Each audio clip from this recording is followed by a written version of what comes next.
नमस्ते. गुरुतत्व ज्योतिष मधून आपल्या सर्वांचे स्वागत आहे.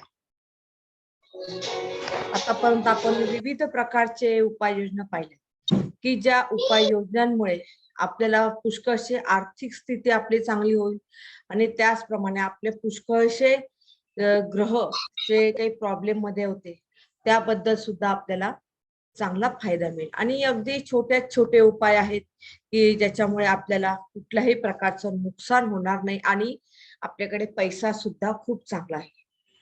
आता त्याच्यामध्ये आपण सर्वात प्रथम आणि सर्वात पहिला उपाय असा करणार आहोत की आपल्या सर्वांना माहिती की आपण आता महालक्ष्मीचे दिवस होते, गौरी गणपती आपल्याकडे होते, आपण सर्वांनी पुरणपोळ्या सगळ्यांनी खाल्ल्या असतील. घरामध्ये सगळ्यांना माहिती की पुरणपोळी ती ज्या डाळीपासून आपण करतो चना डाळ, ही आपल्या जीवनामध्ये खूपच महत्वाची डाळ आहे. आता ह्या डाळीमुळे आपल्याला कशा पद्धतीने स्थैर्य प्राप्त होतं ते पाहू. आता ही जी डाळ आहे हे गुरुग्रहाच्या अंमलाखाली आहे, हे आपल्या सर्वांनाच माहित आहे. दत्तगुरूंना ही डाळ आणि गुळ फार प्रिय आहे. ज्यांना गुरुबळ कमी असेल ते ही डाळ आणि त्याच्यानंतर गुळाचा खडा हा दत्त मंदिरामध्ये म्हणजे दत्त प्रभूंकडे दक्षिणारूपी 1 रुपया 2 रुपये तुमची जी इच्छा असेल त्याप्रमाणे गुरुबळ वाढवण्यासाठी आणि गुरुबळाचा चांडाळ वगैरे काही होत असेल, काही तुमच्यावर वाईट परिणाम होत असेल तर आपल्याला, आणि त्याचप्रमाणे विवाहामध्ये अडथळा येत असेल तर आपण दत्तगुरूंना, आणि सर्वात महत्वाचं तुमचं एखादं काम की जे बुद्धीशी निगडीत आहे, की जे काम असं आहे की जिथे तुम्हाला शैक्षणिक खातं शिक्षणाचा असा कुठला तरी संबंध येतोय, अशा कार्यासाठी आपल्याला एक साधा सरळ उपाय की चना डाळ घ्यायची. तुमच्या मुठीमध्ये 2 मुठी जेवढी बसेल तेवढी चना डाळ घ्या. गुळाचा खडा घ्यायचा आणि तुम्हाला जमेल, इच्छा असेल ती दक्षिणा घ्या. ही दक्षिणा हे सर्व साहित्य घेऊन आपण दत्त मंदिरात जायचंय गुरुवारच्या दिवशी. दत्त मंदिरामध्ये गुरुवारच्या दिवशी आपल्याला हे सर्व अर्पण करायचंय आणि आपली इच्छा सांगायची आहे. पण त्याचबरोबर एकच नियम तुम्हाला याच्यात थोडासा कडक आहे, तुम्हाला तो तेवढाच एक नियम जमला पाहिजे की आपल्याला मंदिर एकच ठेवायचं आहे आणि वेळ पण एकच ठेवायची. आणि हे व्रत आपल्याला 11 गुरुवार नक्कीच करायचे आहे. त्याच्यानंतर जो रिझल्ट मिळेल तो अतिशय उत्तम असेल. हा आपण पहिला उपाय करू शकतो. ह्या उपायाने सरळ, साधा आणि सोपा. सर्वांना आवाज येतोय ना माझा?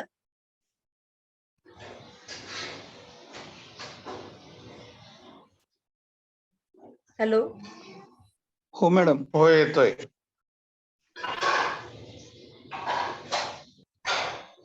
आवाज येतोय ना? हो मॅडम येतोय. हा येतोय मॅडम. हॅलो, आवाज येतोय? येतोय मॅडम. ओके. मॅडम वेळ कोणती एक ठेवायची आहे? कोणती पण एक ठेवा, तुम्हाला आवडेल ती. म्हणजे मंदिरात जाण्यासाठी का? हो, मंदिरात जाण्यासाठी आणि हा उपाय करण्यासाठी कोणती पण एक उपाय वेळ ठेवू शकता. नोकरीवर जाणाऱ्यांसाठी ठरवून ठेवा, तुम्हाला नोकरीवर जायचंय तर तुम्ही सकाळची लवकरची वेळ घ्या, म्हणजे सर्व गुरुवार तुमचे व्यवस्थित होतील. तुमच्या इच्छेनुसार आणि तुमच्या मर्जीनुसार तुम्ही वेळ ठेवू शकता. ओके. सर्वांनी नीट ऐकला ना? 2 मूठ चना डाळ, 1 गुळाचा खडा आणि त्याच्यामध्ये तुमच्या इच्छाशक्तीनुसार दक्षिणा. दक्षिणा दरवेळेस एकच ठेवायची, त्या दक्षिणेमध्ये पण बदल करायचा नाही. चना डाळ घेताना त्याच्यात सुद्धा बदल करायचा नाही.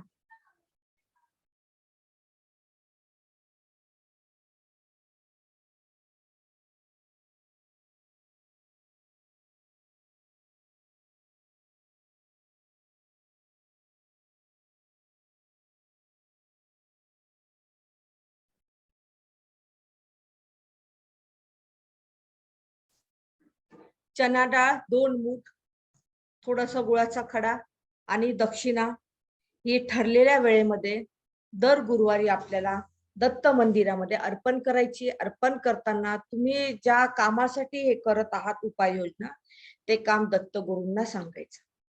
तुमचं काम गुरुबळ कमी असेल, तुमच्या पत्रिकेत गुरुमुळे काही दोष उत्पन्न झाला असेल, गुरुग्रहामुळे, शैक्षणिक क्षेत्रामध्ये काही अडचणी असतील, शिक्षणाबाबतीत काही अडचणी असतील, तर आणि त्याचप्रमाणे विवाहा संदर्भात काही प्रॉब्लेम असतील, तर आपण ही उपाययोजना एकदम बिनधास्तपणे करू शकतो. सहज सोपी आहे. फक्त वेळ एकच ठेवा, दक्षिणा एकच ठेवा, दरवेळेस तेवढीच दक्षिणा ठेवायची आहे. आणि त्याच्यानंतर गुळाचा खडा आपण नेहमीसाठी लक्षात ठेवायचा, किती घेतो आपण तो. प्रमाण चुकू द्यायचं नाही, वेळ चुकू द्यायची नाही आणि दक्षिणा पण चुकू द्यायची नाही. ह्याच पद्धतीने आणि वाटल्यास तुम्ही कोणती इच्छा मागत आहात ती लिहून ठेवा. कारण आपल्याला नेहमीची सवय, बायकांना जास्त सवय, की मागायला लागले की भरपूर देवाजवळ मागतो. काय मागायचं आहे लिहून ठेवा, कारण दरवेळेस त्यात तुम्ही बदल नका करू. पण लक्षात ठेवायचं, ही उपाययोजना कोणीही करू शकतो, गरीबातला गरीब आणि श्रीमंतातला श्रीमंत. आता याच्याच बरोबर आपल्याला तुम्हाला मी दुसरी उपाययोजना सांगते, की चना डाळ. ही चना डाळ आपण ज्या डब्यात भरून ठेवतो, त्या डब्यामध्ये थोडासा गुळाचा खडा ठेवावा, नाही तर सुपारी ठेवावी अख्खी. त्याच्यामुळे काय होतं, की तुमच्या कुलदेवतेला कळत न कळत तुमच्याकडनं प्रसाद अर्पण केला जातो रोजच्या रोज. गुळाचा खडा ठेवला तर अतिउत्तम, आणि गुळाचा खडा ठेवणं शक्य नसेल तर छोटीशी सुपारी जरी ठेवली तरी सुद्धा तुम्हाला त्याचे गुण खूपच चांगले मिळतात. मेन म्हणजे तुमच्या घरामध्ये गुळाचा खडा ठेवला तर तुमच्या देवीला, तुमची जी कोणती कुलस्वामिनी आहे तिला प्रसाद अर्पण केला जातो, म्हणजे तिला आपोआप तो मिळतो, अन्नपूर्ण प्रसन्न राहते. आणि जर गणपती ठेवला, म्हणजे गणपतीची जागेत छोटीशी सुपारी ठेवली, तर तुमच्या घरामध्ये होणारे कलह काही प्रमाणात कमी व्हायला सुरुवात होते. म्हणून ही उपाययोजना सुद्धा अतिशय रामबाण आणि जुनी पारंपरिक उपाययोजना आहे. जुने लोक डब्यामध्ये आपल्याला माहिती पैसे ठेवायचे, काय ठेवायचे, हे त्याच्यासाठी ठेवायचे की त्याच्यातून बरकत जास्त आहे. आता ही झाली दुसरी उपाययोजना. अजून एक तुम्हाला छोटीशी एक उपाययोजना सांगायची की त्याचा तुम्हाला फायदाच होईल. तुम्ही जे आपण आपल्याला माहितीये, मार्गशीर्ष महिन्यामध्ये आपण सर्वजण महालक्ष्मीचं व्रत करतो आणि व्रत करतो. त्याच्यामध्ये आपण मीठ तिखट काही खात नाही. संध्याकाळी आपण देवीची पूजा करतो गुरुवारच्या दिवशी, आणि त्याच्यानंतर आपण त्याची शेवटच्या गुरुवारी सांगता करतो. हे आपल्या सर्वांना माहिती की मार्गशीर्ष महिन्यामध्ये महालक्ष्मीचे व्रत सगळेजण करतात. आता ह्याच महालक्ष्मीच्या व्रतामध्ये एक आपण व्रत हेच करायचंय, पण एक गोष्ट लक्षात ठेवा, हे महालक्ष्मीचं व्रत म्हणजे काय, तर मीठ खायचं नाही. मीठ का खायचं नाही, तर त्याच्याने आपल्या जिभेवर आणि वाचेवर कंट्रोल राहतो, आणि जेव्हा आपण मीठ कमी खातो तेव्हा आपल्या विवेक बुद्धीवरही कंट्रोल राहतो, आपले विचार इकडे तिकडे फिरत नाही. तर काही जण काय करतात, मीठ खाण्यामध्ये त्यांचं जास्त प्रमाण असतं.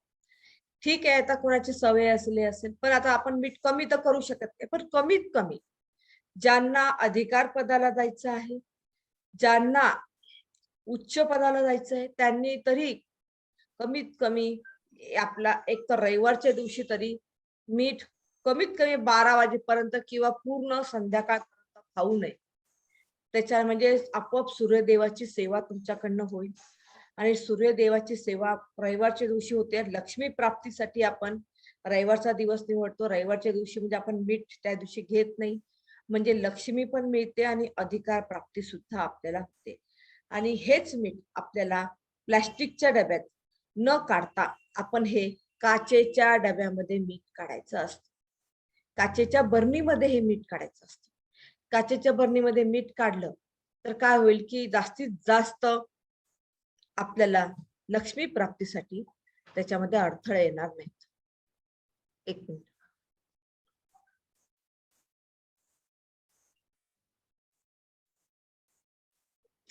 आणि म्हणून काचेच्या बरणीत तुम्ही मीठ काढलं तर उत्तमच आहे.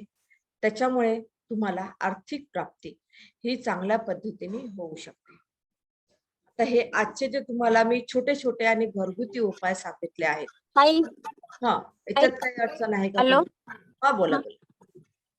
हॅलो हा बोला ते ना. मार्गशीर्ष महिन्यातलं जे काही तुम्ही सांगितलं ना ते हा. ना माझं इथं कनेक्टिंग झालं नाही, काय ऐकायला चाललं नाही. प्लीज सांगाल का परत एकदा? हे आपण ना रिपीट करतो ना मॅडम, त्याच्यामुळे काय होतं की पुढची उपाययोजना सांगितली जात नाही कोणाला, व वेळ संपून जातो. तरी मी तुमच्यासाठी रिपीट करते. हे पहा, मार्गशीर्ष महिन्यामध्ये आपण सर्वजण उपास करतो. लेडीज लोक, जेंट्स लोक पण करतात की त्या दिवशी आपण आळणी उपवास करतो आणि संध्याकाळच्या वेळेस आपण पूर्ण नैवेद्य दाखवून आरती करून हे करतो, जेवण करतो. कोणाचा ऑडिओ सुरू असेल तो बंद करा.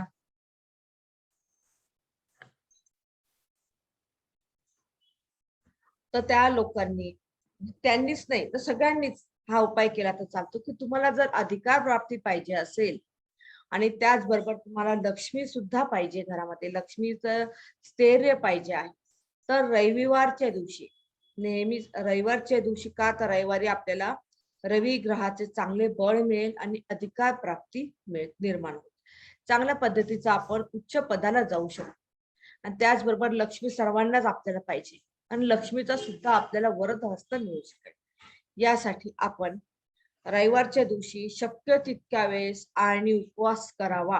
म्हणजेच मीठ खाऊ नये. उपवास नाही केला तरी चालेल, पण रविवारी मीठ खाऊ नये. त्या दिवशी आपण संध्याकाळी मीठ खाल्लं म्हणजे सूर्य अस्त झाल्यानंतर मिठाचा वापर केला तर चालू शकतो. हा आहे. आणि हा उपाय तुम्ही आता पितृपक्ष संपल्यानंतर सुद्धा सुरुवात करू शकता. तुमच्या इच्छेवर कधी सुरुवात करायची आहे त्या पद्धतीने. फक्त पितृपक्षात कोणतीही उपाययोजना करू नये. याच्यात कोणाला काही अडचण आहे का? समजलं नसेल तर मी पुढचा उपाय सांगतो तुम्हाला.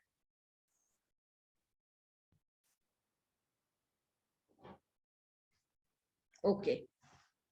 आता आपल्याला सर्वांना माहिती आहे की पितृपक्ष सुरू झालेले आहेत आणि पितृपक्षांमध्ये आपण सर्वच जण आपल्या सासरच्या माहेरच्या सर्व पित्रांना आपल्याला पाणी द्यायचंय, सर्वांना अन्नाचा नैवेद्य दाखवायचा आहे.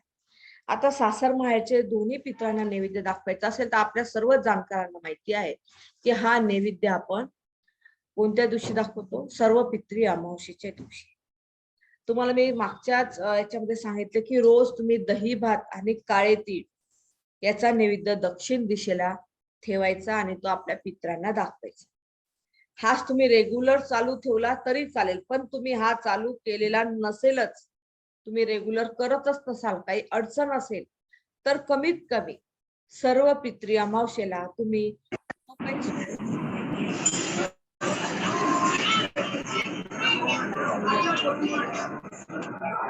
भारती मॅडम बंद करा, तुमचा आवाज येतोय.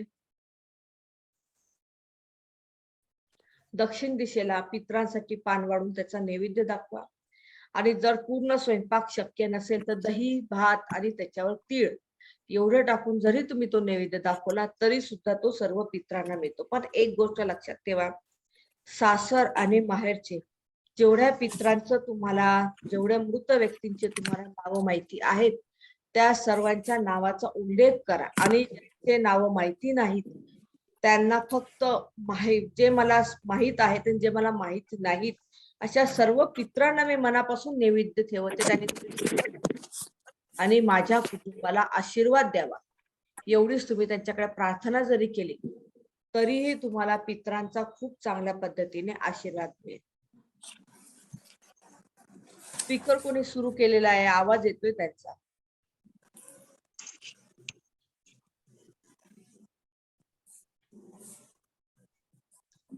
काही अडचणी आहेत का उपाययोजनेमध्ये? समजलं सर्वांना?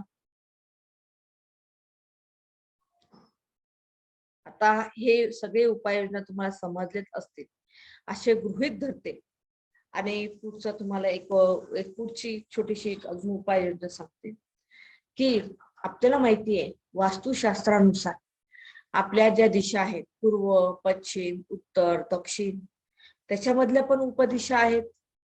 नैऋत्य आहे, आग्नेय आहे, ईशान्य आहे,